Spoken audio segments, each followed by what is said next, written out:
Chicken marinate করে রাখা কম বেশি আমরা সবাই জানি, তাই অফ ক্যামেরায় সব রকমের মশলা শেষে সরিষার তেল, ভিনেগার আর লেবুর রস দিয়ে ফাইনাল মাখাটা মাখিয়ে কিন্তু চিকেনটা রেস্টে রেখে দিব। আসসালামু আলাইকুম, আমার প্রিয় ভালোবাসার মানুষদের জানাই থ্রি সিস্টার চ্যানেলে আমন্ত্রণ। আশা করি সবাই ভালো আছেন। আলহামদুলিল্লাহ, আল্লাহর রহমতে আমরাও ভালো আছি। এই তো চিকেনটা ম্যারিনেট করা হয়ে গিয়েছে, এবার কিছুক্ষণ রেস্টে রেখে দিব। আসলে আজকের এই ভিডিওটা গতকাল বিকেল থেকে করা ছিল। গতকাল রাতে সবার ইচ্ছে ছিল মাসালা চিকেন আর পরোটা খাবে, সেজন্য চিকেনটা ম্যারিনেট করে রেখে দিই।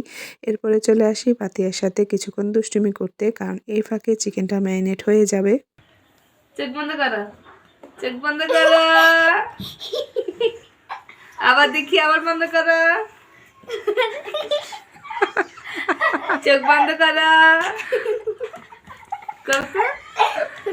পাতিয়ার সাথে দুষ্টুমি করে অফ ক্যামেরায় অন্যান্য কাজগুলো সেরে সন্ধ্যাবেলা চলে এসেছি রান্নাঘরে। আর এই যে দেখেন চিকেনটা খুব সুন্দরভাবে ম্যারিনেট হয়ে গিয়েছে।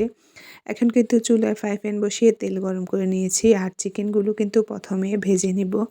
এই তো তেলটা গরম হয়ে গিয়েছে, এক এক করে সবগুলো চিকেন আমি ভেজে নিব। এর মাঝে প্রতিদিনের মতো আমার ভালোবাসার মানুষদের কাছে ছোট্ট একটা অনুরোধ, যারা আমার ভিডিওটা দেখতেছেন কিংবা এইমাত্র দেখা শুরু করেছেন, প্লিজ একটা লাইক দিয়ে পুরো ভিডিওটা দেখে সুন্দর একটা কমেন্ট করবেন, কারণ আপনার একটা লাইকে আমার ভিডিওগুলো অন্য মানুষের কাছে পৌঁছে যাবে। আর নতুন হলে চ্যানেলটা সাবস্ক্রাইব করে রাখবেন, অল অপশনটা চালু করে রাখবেন, তাহলে ভিডিও ছাড়া মাত্র আপনাদের কাছে পৌঁছে যাবে। এই তো এইভাবে সবগুলো চিকেন কিন্তু আমি ভেজে নিয়েছি। তারপরে পাইপ্যানে থাকা যতটুকু তেল ছিল তার মাঝে কিন্তু বেশ খানিক পেঁয়াজ আর কাঁচামরিচ কেটে ভেজে নিচ্ছি।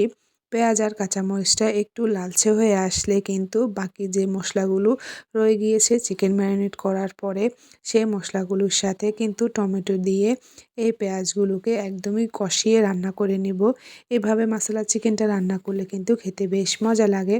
এই তো এই যে দেখেন, এখন সেই মশলাগুলোর সাথে টমেটো দিয়ে দিয়েছি। এভাবে বেশ কিছুক্ষণ তেলের উপরে কষিয়ে তারপরে কিন্তু চিকেনটা এর মাঝে দিয়ে দিব। এই তো আমার কিন্তু মশলাটা মাখানো হয়ে গিয়েছে, আর চিকেন কিন্তু আগে ভেজে রেখেছি, সবাই দেখেছেন। এখন কিন্তু মশলার মধ্যে কিন্তু চিকেনগুলো দিয়ে দিব। আসলে আমরা সবাই কিন্তু বাইরে রেস্টুরেন্টের খাবার খেতে বেশ পছন্দ করি, তবে সেই খাবারগুলো যদি ঘরে এভাবে হেলদিভাবে বানানো যায় তাহলে তার কোনো কথাই নেই। তারপরে এই তো চিকেনগুলো দিয়ে উপর থেকে কিছু ধনিয়া পাতা দিয়ে দিয়েছি। তবে ধনিয়া পাতা যারা খেতে পছন্দ করে দিবেন, আর যারা পছন্দ করে না দিবেন না, এটার কোনো সমস্যা নেই। এরপরে এই যে দেখেন, আমাদের কিন্তু মশলা চিকেনটা রেডি হয়ে গিয়েছে। ফাইনাল লুকটা দেখেন, খুব সুন্দর হয়েছে। এর ফাঁকে কিন্তু আমি আগে কিছু পরোটার জন্য আটা করে নিয়েছি, এখন সেই পরোটাগুলো বেলে নিব। আসলে দেখবেন, পরিবারের সদস্য সংখ্যা যদি বেশি হয় তাহলে এক একজনের মত এক এক রকম থাকে। তাই এখানে আমি 2 ধরনের পরোটা বানিয়ে নিচ্ছি। কিছু হচ্ছে লাচ্চা পরোটা, আর কিছু হচ্ছে এরকম 4 কোণের পরোটা। আর পরোটাগুলো ভাজার সময় আম্মুকেও একটু ডাক দিই, কারণ 2 জনে মিলে কাজ করলে কিন্তু অনেকটাই কাজ সহজ হয়ে যায় আর অনেকটাই সময় বেঁচে যায়। তাই এদিকে আমি পরোটাগুলো বেলে নিচ্ছিলাম, আর ওইদিকে আম্মু কিন্তু পরোটাগুলো ভেজে নিচ্ছিল। এভাবে আমাদের খুব তাড়াতাড়ি সবগুলো রেডি হয়ে যায়। তারপরে এই তো সবগুলো কিন্তু রেডি করে সবাইকে ডাক দিয়ে খাওয়ার জন্য, কারণ এই ফাঁকে আমি সব কিছু রেডি করে নিয়েছি। আর সবাই বলতেছিল যেহেতু শীতের রাত তাই খাটের উপরে বসে খাবে, সেই জন্য কিন্তু আমি সব কিছুই খাটের উপরে নিয়ে চলে যাই। আর এই যে দেখেন, সাথে ছিল সস আর সালাদ। এভাবে রাতের খাবার হলে তো আর কোনো কথাই নেই। এই তো গতকাল রাতে আমাদের এই আয়োজনটা কেমন হয়েছে সবাই কমেন্টে জানাবেন। সবাই ভালো থাকবেন, আল্লাহ হাফেজ।